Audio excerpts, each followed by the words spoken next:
上集就講到點樣去做創作，點樣去度橋，咁有咗自己 idea 同作品之後，點樣去分享俾人都係一門學問嚟㗎喎，尤其係唔識得表達自己嘅人啦。今集我就同大家分享，有咗作品之後嘅下一步要點做，點樣先可以吸引到多啲人去認識你，認識你之餘，仲要欣賞埋你嘅才華。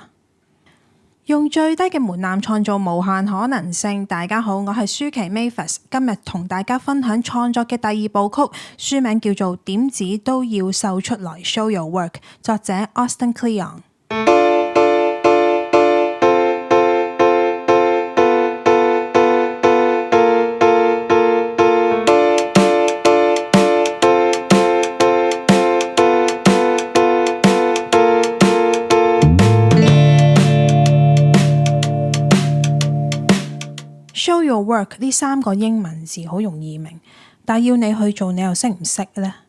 可能你會諗，出好容易啫嘛，po 自己啲作品喺 social media 度咪得咯。照字面解係啱嘅，但係實質操作咧又唔係真係咁簡單喎。點解咁講呢？有做過自媒體創業或者做網上生意，應該都會試過噶啦。擺咗自己啲產品或者作品上網之後，可以係一啲反應都冇，跟住明明係雄心壯志嘅你，po下 po 下，你就會冇晒心機啦。個結局係點，大家都應該估到噶啦。而作者寫呢一本書，主要係想話俾大家聽，我哋分享作品嘅時候呢，第一樣嘢要忘記嘅就係自我推銷。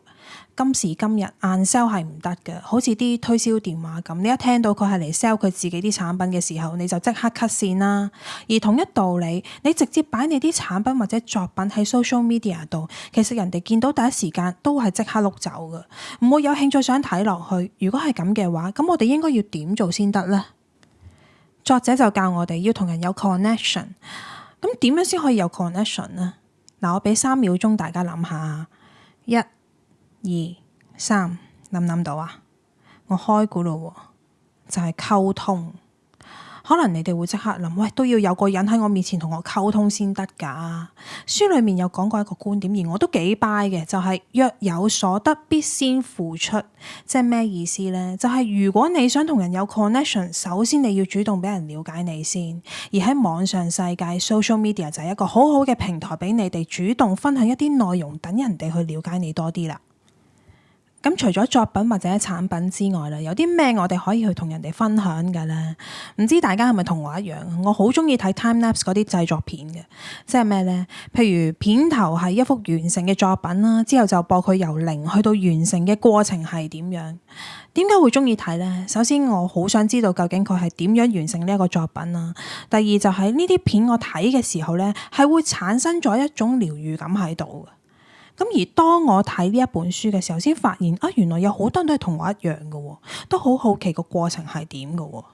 原來我哋睇嘅時候咧，從中都會滿足咗我哋對創意啦，同埋想成為創作過程嘅一份子嘅渴望，慢慢都會同嗰位 artist 啦或者作品產生咗個 connection。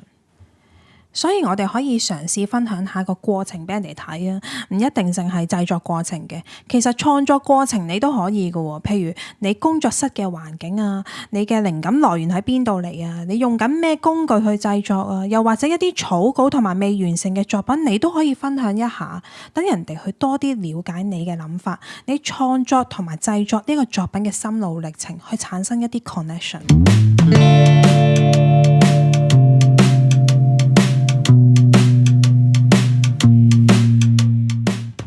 唔知大家知唔知道2013年有個太空人嘅 Chris Hadfield 爆紅咗。事源係點嘅咧？喺2010年嗰陣啦，加拿大太空總署面臨緊 cut budget 喎，需要大眾嘅支持去渡過呢個難關啦。咁 Chris 咧就提議咗一個方法，點樣去解決？佢叫佢個仔幫佢喺 Twitter 同埋其他社群網站開 account 啦。跟住嚟緊嗰5個月嘅太空任務裏面，除咗要完成所有例行公事之外啦，仲要喺 Twitter 度出 post 啦，覆所有粉絲嘅 comments 啦，po 佢喺太空嗰陣影嘅地球相啦，仲要影低自己喺太空嗰陣剪指甲啊、刷牙、瞓覺啊，甚至係維修太空站嘅 YouTube 片。咁其中有一個 Twitter 嘅 comments 就講啦，通常我唔會睇一班男人喺度整水喉嘅，但係呢個係喺外太空咯，就係咁樣，佢爆紅咗，有幾百萬點擊。咁分享呢一件事出嚟係想表達啲咩呢？就想話俾你哋聽，原來有好多人都好好奇人哋嘅生活係點㗎。可能你會諗，喂，我又唔係太空人，日日嘅生活嚟嚟去去都係咁噶啦，返工食飯瞓覺，唔會有人想睇咯。其實真係冇乜嘢可以分享。咁唔知大家有冇睇過一啲 IG 嘅 YouTube 啊？係關於的士司機嘅日常啊！唔好講笑啊，都幾多人睇嘅。其實佢哋嘅生活咪又係返工食飯瞓覺咯。份職業都唔係好特別嘅啫，但係就係有人睇咯，所以唔好睇小自己份工作或者生活係乜嘢。你要記住，你嘅所作所為都係一門藝術。你用啱咗方式去分享嘅話呢，就會有人對你嘅藝術有興趣噶啦。如果你仲係一個實習當中嘅新手，如果你仲未可以有作品出嚟分享嘅話，不如好似拍紀錄片咁樣記錄翻晒自己所有嘢先，寫下工作日記啊，喺本簿度寫低你嘅諗法啊，又或者用電話拍低你做嘢嘅過程，之後再睇翻同埋整理一下你記錄咗嘅過程裡面，可唔可以變成一啲可以分享嘅有趣素材？我哋要將觀眾睇唔到嘅創作過程變成睇得到嘅素材。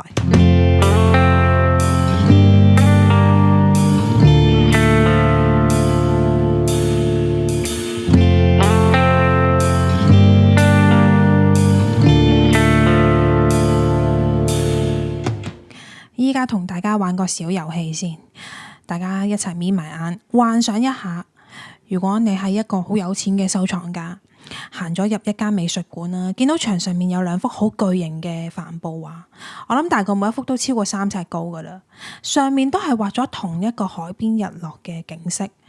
你離遠望過去，兩幅畫好似一模一樣咁噶，一樣嘅船啦，一樣嘅海面倒影啦，一樣嘅太陽啦，一樣嘅日落角度啦。跟住你就行近啲，諗住睇下有冇啲咩資料係介紹呢兩幅畫。啊，冇喎。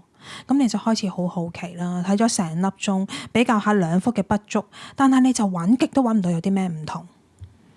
喺呢個時候，個美術館館長就行咗入嚟，你就即刻掹住佢，問佢呢兩幅畫究竟喺邊度嚟㗎啦？點解會一模一樣嘅？啊，原來一幅係17世嘅一位荷蘭大師嘅作品，咁而另一幅呢，就係上個禮拜一位本地美術學院嘅研究生嘅贗品。咁而家你再望下嗰兩幅畫啦，你覺得邊一幅靚啲啊？邊一幅你想買返屋企啊？我諗好多人呢都係會買荷蘭大師嗰幅作品嘅，好老實，我都係，因為覺得嗰幅先係真嘢，同埋有佢歷史啊嘛。但係好奇怪嘅係呢，明明兩幅係一模一樣嘅，館長未同我哋講嗰個來源之前，我哋係揀唔到買邊幅嘅。但係當我哋一知道嗰兩幅嘅來源之後，我唔理係咩原因啦，就係可以即刻決定到買邊幅咯。點解嘅？心理學教授 Paul Bloom 又講到，你欣賞緊一幅畫嗰陣時，你可能以為自己係中意嗰啲顏色啊、形狀啊，同埋佢畫畫嘅風格啊。如果係咁樣嘅話，其實佢係原作啊定係贗品，應該一啲都唔重要嘅。但係我哋大腦其實唔係咁噶。原來當我哋見到一件物件嘅時候，我哋對嗰樣嘢嘅評價，譬如呢樣嘢係值幾多錢啊，我哋有幾中意嗰樣嘢啊，係會因為人哋點樣去形容嗰樣嘢而受到影響嘅。即係咩意思呢？作品係唔會識得自己講嘢，但係故事對物件喺人心裏面嘅價值就有好大影響，所以我哋要為我哋嘅作品講好故事。咁點樣先可以講好一個故事呢？首先我哋要知道故事最重要嘅部分係乜嘢嚟先，就係結構。一個好嘅故事結構咧，係需要有條理啦、謹慎同埋合乎邏輯嘅。但係我哋大部分人嘅生活都係充滿住唔確定性啦、冇邏輯啦同埋混亂嘅。所以點解有好多荷里活真實故事電影都需要改編就係咁解啦。有時候係需要刪減一啲嘢先可以令到成個故仔更加有趣嘅。咁好老實。故事結構嚟嚟去去都係咁噶啦，開頭就交代故事背景啦，之後就有件事發生，激發起個動機，跟住就高潮位，主角就下定決心解決困難，最後就結局。嗱，我咁樣講呢，好似好簡單咁啊，將啲嘢安晒落去咪得咯。啱嘅，你可以咁樣講。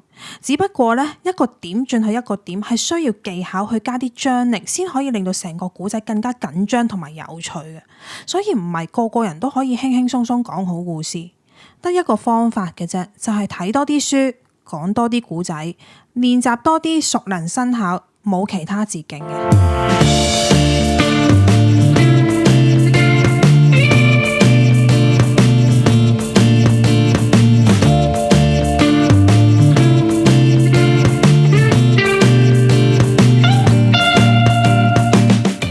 講咗咁耐，點樣去 show your work？ 點樣去同人有 connection？ 講到底都係想吸引多啲人留意自己或者自己啲作品啫。嗱，呢一樣嘢係冇問題嘅，但係我哋喺做嘅途中，經常性會出現一個盲點，就係放錯咗個 focus 落咗去 followers 度。好關心今日有幾多人 follow 我啦，有幾多個 like 啦，有冇人 share 我啲嘢出去啦。我哋將個角度放咗係由自己出發。我哋要記住，如果你想人 follow 你，首先你要成為俾人值得 follow 嘅人先。你哋有冇聽過花若盛開，蝴蝶自來呢一句說話？咩意思呢？就係叫我哋啊，如果中意蝴蝶嘅話，唔好將個焦點放喺蝴蝶度，諗住點樣去捉佢哋啊，追住佢哋啊。因為就算你跑得幾快都好啦，佢一飛高啲咋，你就已經捉唔到佢噶啦。我哋應該要將個焦點放翻落去自己嘅花園度，諗下種啲咩花，有啲咩種植方法可以令到啲花靚啲啊、健康啲啊。當你有咗個好嘅花園，自然就會吸引到蝴蝶嚟。同一道理，與其擔心有幾多個 followers， 不如我哋放翻個焦點落翻自己度，提升下自己啊，多啲有好奇心，對身邊嘅嘢留意多啲，練習下點樣去不斷投射自己嘅興趣出去，去學下做一個有趣嘅人。唔好成日諗住識呢個識嗰個，識人好過識字。我明白人物係好重要嘅，只不過你可以識到邊個呢？好多時都係因為你係邊個，同埋你做咗啲乜嘢嘢出嚟先會識到㗎。即係譬如我想識李嘉誠咁，我唔會無緣無故就可以識到佢咯。通常係做咗啲嘢出嚟，佢欣賞你嘅，又或者你係同佢同一個圈子，先有機會認識到㗎。音樂製作人 Steve Albini 有講過一句說話：人物係冇咩意義，我從來都冇刻意去經營人物，因為我只要做我應該要做嘅嘢，人物就會自然出嚟噶啦。咁今日就分享咗點知就要秀出來 show your work 嘅一啲精華內容啦。知道咗點樣俾人去認識你之後呢，咁當然就係要堅持落去啦。最好就係可以日日有 update， 唔可以日日嘅話，咁起碼一個禮拜都有一兩次啩。講真，同朋友同伴侶或者屋企人都要維繫感情，所以喺網上要同人有 connection 嘅話，都要維繫感情噶。咁死啦！要成日 update 我，邊有咁多嘢分享，邊有咁多 idea 出嚟啊？唔緊要，下集就係創作嘅最後一部曲 Keep Going， 話俾大家聽點樣先可以 keep 住有 idea 呢？而如果你對今集嘅內容有啲咩問題，或者想交流下嘅，可以喺下面留 comments 俾我啦。而之後嗰幾日我都會喺 IG 分享呢一本書嘅一啲金句，有興趣嘅可以 follow 埋我 IG， 我哋一齊交流，一齊進步，一齊用最低嘅門檻創造無限可能性。我哋下集再見，拜拜。